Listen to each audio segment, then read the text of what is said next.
wabarakatuh. Waalaikumsalam warahmatullahi wabarakatuh. Selamat pagi anak-anak. Apa kabar kalian hari ini? Alhamdulillah, pada masa pandemi COVID-19 ini selalu jaga imunitas tubuh kalian ya. Bila berpergian, menggunakan masker, jaga jarak 1 meter, hindari kerumunan, cuci tangan pakai sabun, selalu berdoa. Nah, sebelum pelajaran hari ini dimulai, dipimpin doa dulu ya. Sebelum kita mulai pelajaran hari ini, mari kita berdoa terlebih dahulu. Berdoa dimulai.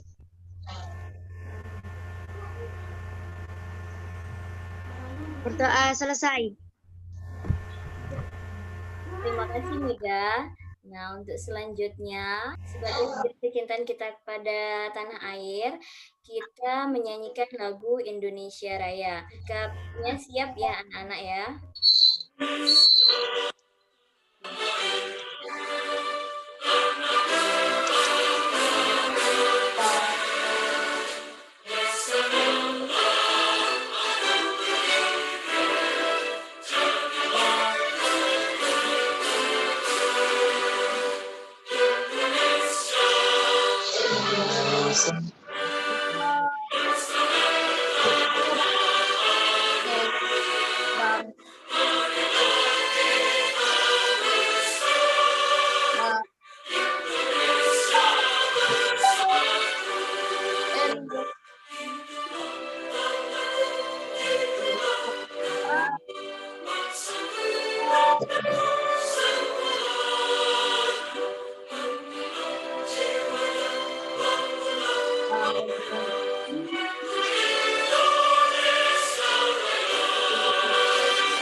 Nah, Nana, siapa yang tidak bisa bergabung untuk mengikuti pelajaran hari ini? Fitri. Fitri. Semoga nanti Fitri bisa bergabung pada pembelajaran selanjutnya. Nah, sebelumnya kita sudah belajar materi tentang rantai makanan dan menentukan ide pokok ya. Terus hari ini kita akan belajar tema 5, subtema 2, pembelajaran 5. Tujuan pembelajaran hari ini yang pertama, dengan mengamati video tentang simbiosis melalui Zoom, siswa mampu menganalisis pengertian dan jenis-jenis simbiosis dengan benar. Nah, anak-anak, coba kalian perhatikan di sekitar rumah kalian. Apakah kalian pernah melihat bunga-bunga di halaman rumah kalian dihinggapi oleh seekor kupu-kupu? Apakah kalian pernah melihat? Kira-kira apa yang dilakukan oleh kupu-kupu hinggap di bunga ini? Apa coba yang dilakukan oleh kupu-kupu hinggap di bunga? Menyerap sari bunga. Iya, bagus, pinter Mega, menyerap sari bunga. Nah, jadi kupu-kupu ini hinggap di bunga untuk menghisap nektar untuk dijadikan makanannya ya. Apakah bunga ini merasa dirugikan? Tidak, iya. Bunga jadi Kupu-kupu hinggap di bunga untuk mendapatkan nektar untuk dijadikan makanan, sedangkan bunga tidak merasa dirugikan, tetapi malah diuntungkan karena kupu-kupu telah membantu proses penyerbukannya. Nah, hubungan antara dua makhluk hidup ini seperti apa, Nana?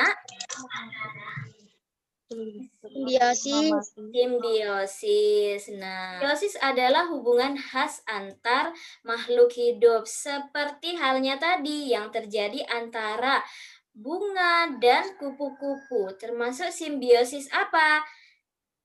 Di sini ada beberapa macam simbiosis. Wahyu ya, coba sebutkan macam-macam simbiosis. Simbiosis, mutualisme, simbiosis. Bagus. Yang pertama simbiosis mutualisme, kemudian simbiosis komensalisme, dan simbiosis parasitisme. Agar kalian lebih paham tentang simbiosis, pengertian simbiosis dan jenis-jenis simbiosis ini, kita amati video berikut ini ya. Disimak dulu ya, anak-anak ya. Hai semuanya, kali ini aku akan mengajak kalian belajar tentang hubungan antar makhluk hidup atau simbiosis. Yang pertama adalah arti dari simbiosis. Tahukah kalian apa itu simbiosis? Jadi begini ya teman-teman, yang dimaksud dengan simbiosis adalah hubungan khas antar makhluk hidup. Simbiosis itu terdapat dalam 3 bentuk, yaitu mutualisme, parasitisme, dan komensalisme. Yang pertama adalah simbiosis mutualisme. Apa itu simbiosis mutualisme? Simbiosis mutualisme merupakan hubungan yang saling menguntungkan antara dua makhluk hidup yang berbeda. Dari pengertiannya tadi, apa ya contoh dari simbiosis mutualisme? Contohnya adalah hubungan antara kupu-kupu dan bunga. Jadi begini ya anak-anak penjelasannya. Kupu-kupu menghisap madu yang terdapat pada bunga.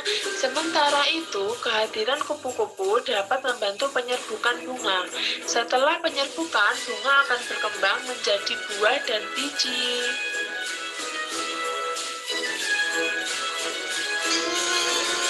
Apa ada ya contoh lain selain hubungan antara kupu-kupu dan bunga? Tentu saja ada.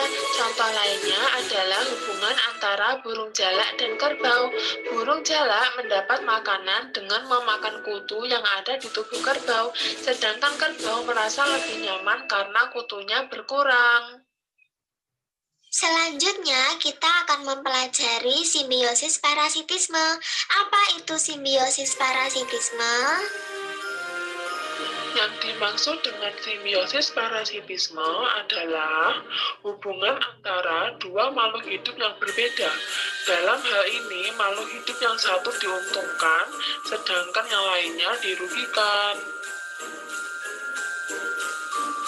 Dari pengertiannya tadi, apa ya contoh dari simbiosis parasitisme? Contohnya adalah hubungan antara kutu dan manusia. Kutu mendapat keuntungan karena mendapat makanan dan tempat tinggal di rambut kita, sementara kita akan rugi dengan adanya kutu tersebut. Selain hubungan kutu dan manusia, adakah contoh lain dari simbiosis parasitisme? Contoh lainnya adalah hubungan antara bunga Rafflesia dan inangnya. Bunga Rafflesia mengambil makanan dari proses fotosintesis tumbuhan inangnya. Sementara itu inangnya merasa rugi karena jumlah makanannya berkurang. Selanjutnya, kita akan belajar tentang simbiosis komensalisme. Apa itu simbiosis komensalisme? Simbiosis komensalisme adalah hubungan antara dua makhluk hidup di mana yang satu diuntungkan dan yang lain tidak dirugikan maupun diuntungkan. Dari pengertiannya tadi, kira-kira apa ya contoh dari simbiosis komensalisme?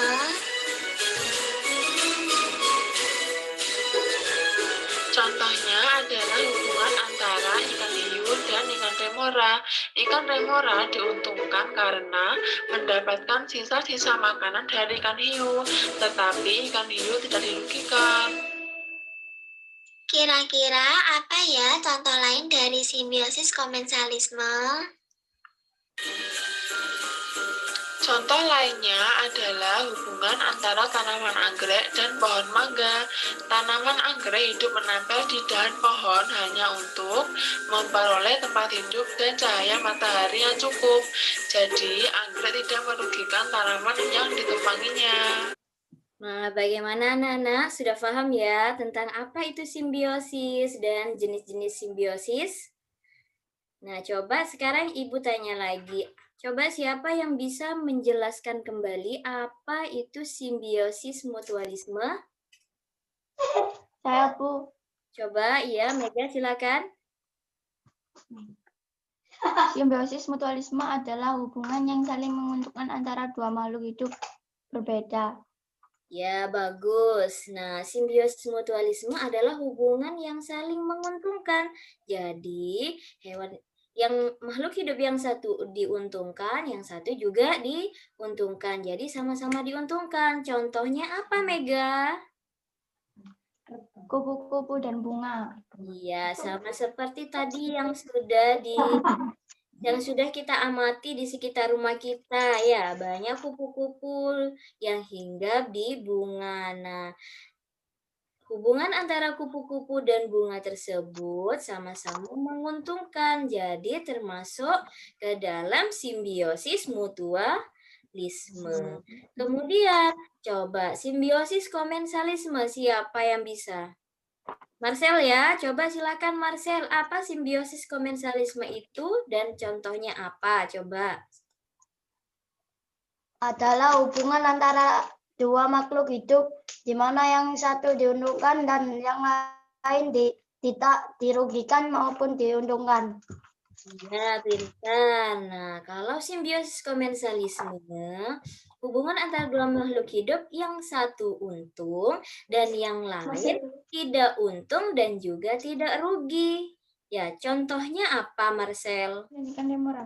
Ikan hiu dan ikan remora. Iya, bagus. Contohnya adalah ikan hiu dan ikan remora. Jadi, ikan remora mendapat untung karena sudah bisa memakan sisa-sisa dari makanan ikan hiu. Sedangkan ikan hiu tidak diuntungkan dan juga tidak dirugikan. Jadi, ikan hiu tidak merasa terganggu, tidak dirugikan, dan juga tidak mendapatkan keuntungan dari ikan remora. Jadi, simbiosis tersebut termasuk ke dalam simbiosis komensalisme.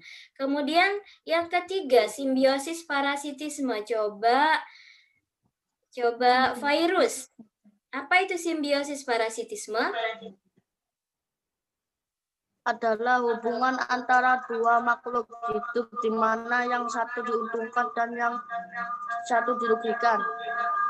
Ya, bagus. Sedangkan simbiosis parasitisme ini hubungan antara makhluk hidup yang satu untung dan yang satu rugi. Anak-anak sudah paham ya tentang simbiosis ini? Mungkin ada yang mau ditanyakan?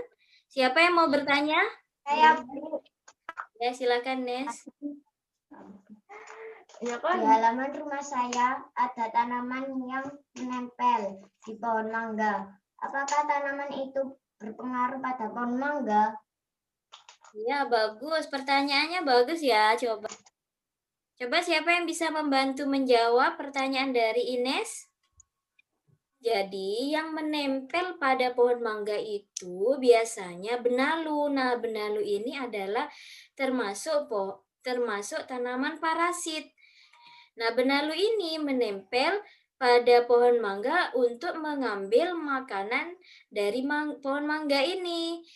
Sehingga pohon mangga ini merasa dirugikan. Sedangkan benalu ini mendapatkan keuntungan. Jadi hubungan apa yang terjadi antara pohon mangga dengan benalu? Yang satu untung, yang satu rugi. Jadi termasuk simbiosis apa anak-anak? Parasitisme. Parasitisme. Jadi, hubungan yang terjadi adalah simbiosis parasitisme. Sudah paham ya? Nah, anak-anak, jika kalian sudah paham apa itu simbiosis, kemudian jenis-jenis simbiosis, pastinya nanti kalian bisa membuat pamflet tentang simbiosis. Apa itu pamflet? Nah, di sini apa itu pamflet? Pamflet adalah media informasi yang berbentuk selebaran yang dicetak dan berisi informasi berupa teks dan gambar. Pamflet biasanya digunakan untuk menyebarkan informasi. Tujuan utamanya adalah untuk menyampaikan informasi tersebut dengan cara yang efektif. Ya, bagus. Pamflet adalah media informasi yang berbentuk selebaran yang dicetak dan berisi informasi berupa teks gambar. Nah, tujuan dari pamflet ini adalah untuk menyampaikan informasi dengan cara yang efektif. Nah, sekarang bagaimana langkah-langkah membuat pamflet? Satu, temukan objek atau tema pamflet. Rumuskan kata-kata atau pesan yang akan disampaikan. Susunlah kalimat singkat dan jelas, padat dan bermakna. Pilih gambar yang unik sehingga mudah diingat. Perhatikan paduan warna saat membuat pamflet.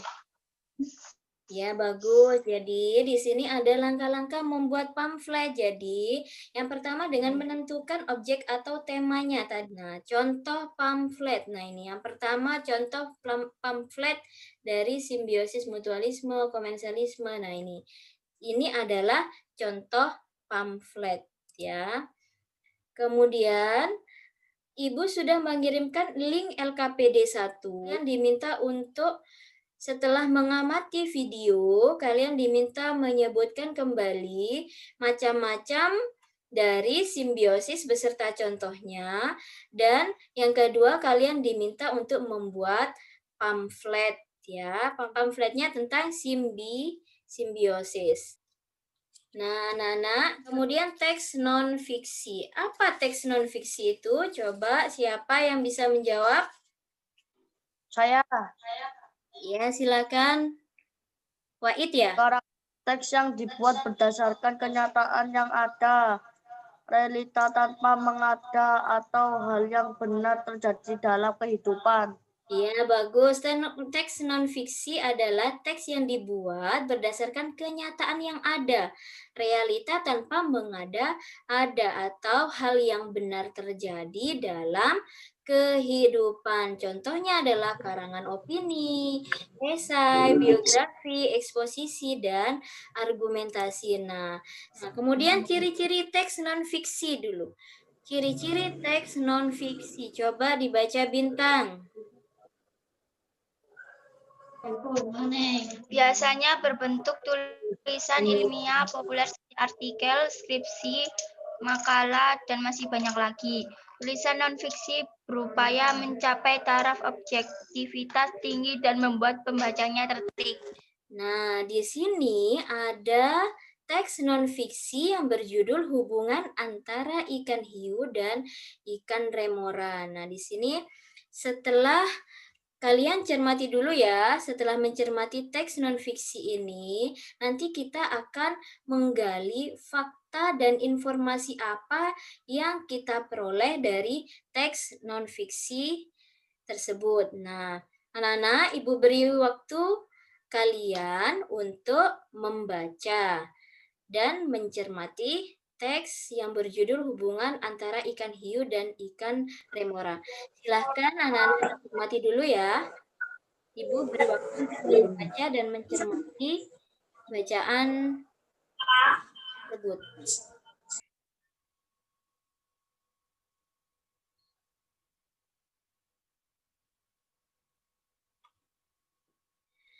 Bagaimana Nana? Sudah ya? Sudah dibaca dan dicermati teks bacaan tentang hubungan antara ikan hiu dan ikan remora ini? Ya, sudah. Nah, kalau sudah, coba sekarang kita menggali fakta dan informasi apa yang kita peroleh dari teks ini. Coba kita perhatikan dari paragraf pertama, informasi apa yang kita peroleh dari paragraf pertama? Coba Mega. Informasi apa Mega yang Mega peroleh dari paragraf pertama? Dalam kehidupan tidak ada makhluk hidup yang mampu hidup sendiri. Ya, dalam kehidupan tidak ada makhluk hidup yang mampu hidup sendiri.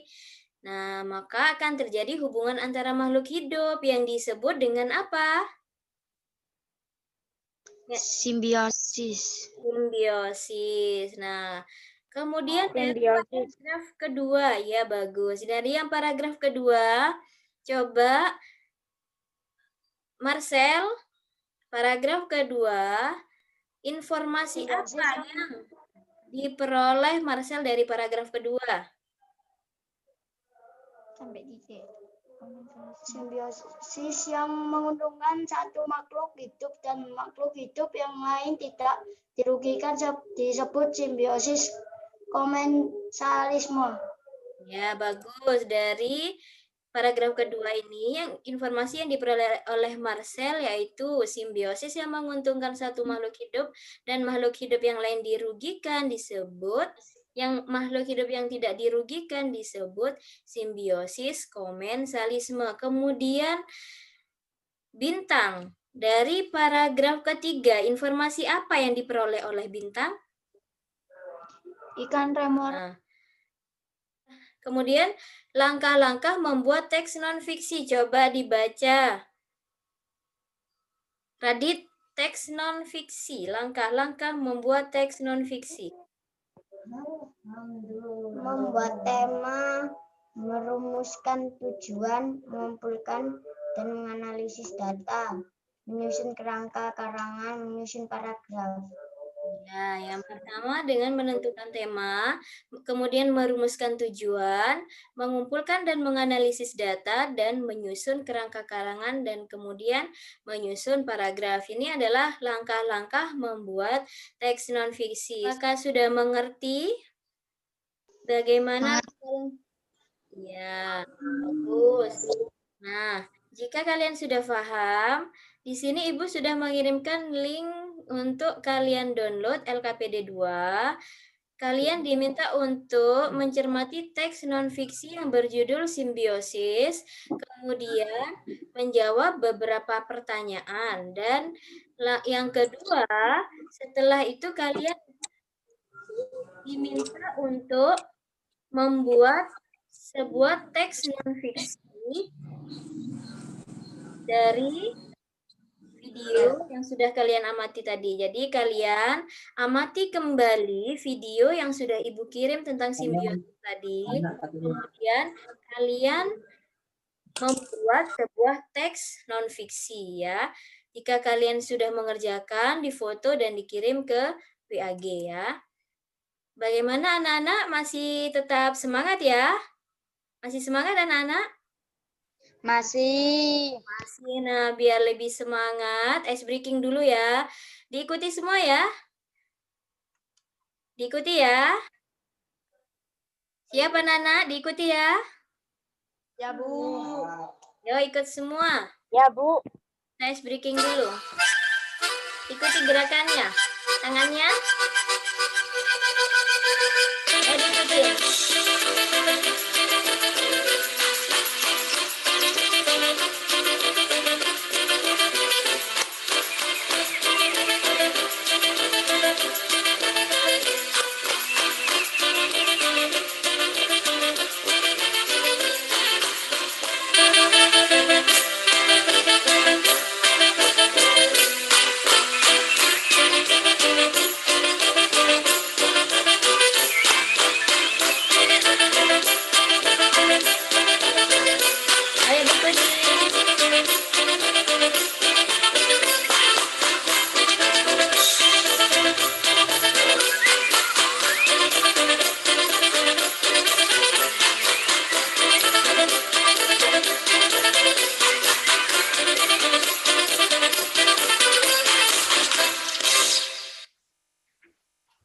anak-anak? Sudah semangat ya? Bagaimana? Senang sama gerakannya? Apa? Ibu lanjutkan lagi ya. Sudah siap anak-anak untuk mengikuti pelajaran kembali? Nah, selanjutnya di sini ada tari turuk langgai. Nah, tari turuk langgai ini berasal dari mana? Coba Nafis dibaca. Tari turuk langgai berasal dari Sumatera Barat. Ya, bagus. Tari turuk langgai ini berasal dari Provinsi Sumatera Barat, tepatnya di Pulau Mentawai. Nah, coba kita amati video tari turuk langgai ini agar kalian mengetahui apa tari turuk langgai itu, kemudian bagaimana gerakan-gerakannya, dan apa saja properti yang digunakan. Nah, kita amati dulu ya video yang akan Ibu tampilkan berikut ini.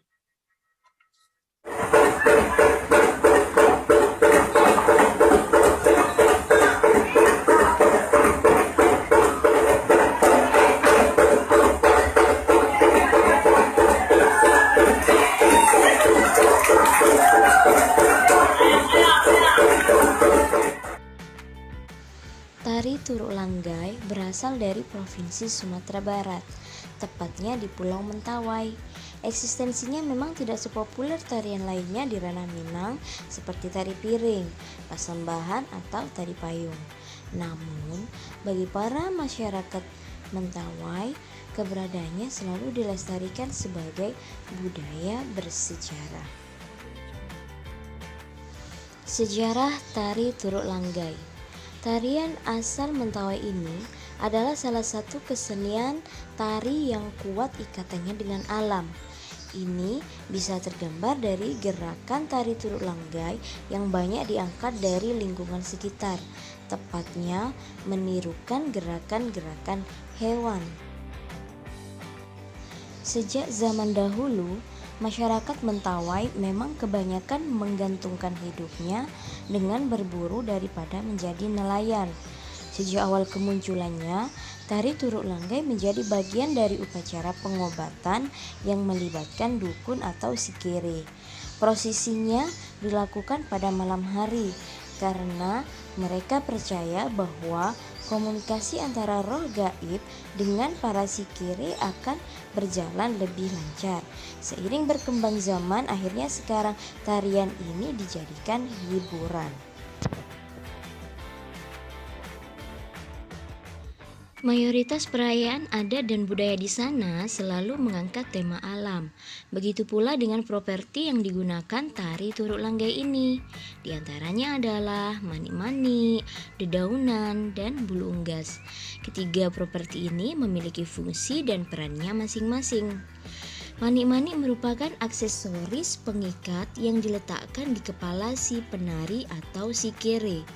Bulu unggas juga diletakkan di kepala, sedangkan dedaunan dipegang di kedua tangan sembari menari dan juga diselipkan di punggung bagian belakang sebagai ekor. Selain tiga properti ini, sikere juga mengenakan berbagai macam motif kalung. Tujuan tari turuk langgai selain memiliki sejarah yang menjadi latar belakang, semua tarian tradisional pasti memiliki fungsi dan tujuan. Tujuan dilakukan dari turuk langgai adalah untuk menghibur roh gaib, agar roh gaib itu tidak meninggalkan yang ada di tubuh pasien. Karena jika roh tersebut pergi, maka si pasien akan meninggal dunia.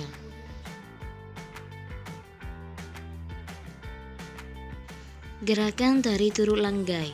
Alat musik pengiring tari turuk langgai ini adalah tudukat, salah satu alat musik pukul sebagai penyampai pesan di suku Mentawai. Ketika alat ini dipukul, maka para sikere atau nari akan menjinjit-jinjitkan kakinya. Kepala ngadah ke atas, badan dibungkukkan, dan tangannya yang memegang dedaunan akan mulai bergoyang. Gerakan tari turut langgai yang diadopsi dari gerakan hewan mengimplementasikan bagaimana ketika hewan beraktivitas. Misalnya, ketika harimau menerkam mangsa atau hewan yang terbang menyusuri hutan. Bahkan gerakan kelinci yang sedang melompat-lompat. Sampai di sini dulu ya pembelajaran hari ini. Wassalamualaikum warahmatullahi wabarakatuh.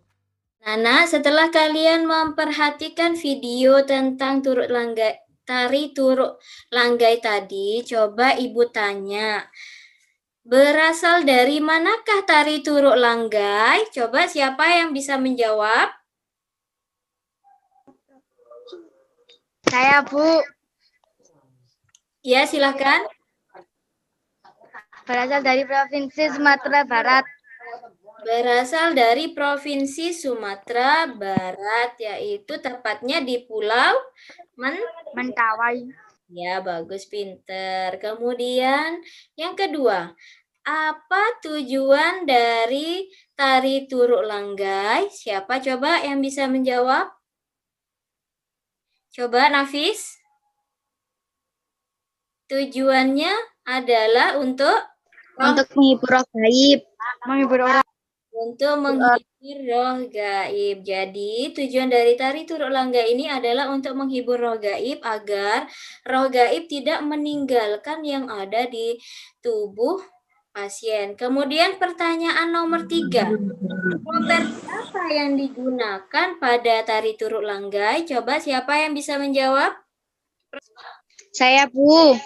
Ya, Mega, silakan. Sedaunan, manik-manik, dan bulu unggas. Ya, bagus, pintar sekali. Nah, jadi yang digunakan, properti yang digunakan pada tari turuk langgai adalah manik-manik, dedaunan, dan bulu unggas. Nah, anak-anak sudah paham ya tentang tari turuk langgai ini? Sudah paham? Sudah. Sudah, alhamdulillah. Kalau sudah paham, Ibu sudah mengirimkan LKPD 3. Kemudian kalian download dulu ya di link ini untuk LKPD 3. Kalian diminta untuk mengamati video yang sudah Ibu kirim, kemudian menjawab pertanyaannya, kemudian menjawab beberapa pertanyaan, dan yang kedua kalian diminta untuk mempraktekkan 3 gerakan tari turuk langgai. Nah, kalian praktekkan, kemudian direkam videonya, kirim ke WAG. Bisa ya anak-anak ya? Bisa. Nah, anak-anak. Ya. Kalau sudah, untuk mengukur pengetahuan kalian tentang materi yang sudah dipelajari hari ini, kalian bisa membuka dengan mengklik link berikut ini. Ini adalah link Google Form untuk latihan evaluasi kalian ya. Dengan mengklik link di bawah ini. Nah, anak-anak, apa kesimpulan kegiatan pembelajaran hari ini? Yang pertama, kita sudah belajar apa? Yang pertama, kita sudah belajar tentang simbiosis, pengertian simbiosis, dan juga macam-macam simbiosis. Nah, kemudian yang kedua, kita sudah belajar membuat pamflet. Ya. Sampai di sini dulu pembelajaran hari ini. Sebelum pelajaran hari ini ditutup, coba dipimpin doa dulu ya. Mega, dipimpin doa dulu. Sebelum kita akhiri pelajaran hari ini, mari kita berdoa terlebih dahulu. Berdoa dimulai. Berdoa selesai. Amin. Terima kasih Mega. Nah, anak-anak tetap lestarikan lingkungan kita ya. Lestarikan satwa langka untuk tetap menjaga keseimbangan ekosistem. Selanjutnya, kalian persiapkan materi untuk besok, tema 5, subtema 2, pembelajaran 6. Ya, kalian pelajari dulu, kalian baca untuk persiapan pembelajaran besok. Nah, sampai di sini dulu ya pembelajaran kita hari ini. Apakah pembelajaran hari ini menyenangkan? Menyenangkan. Menyenangkan. Nah, sampai di sini dulu ya pembelajaran kita hari ini. Wassalamualaikum warahmatullahi wabarakatuh. Waalaikumsalam warahmatullahi wabarakatuh.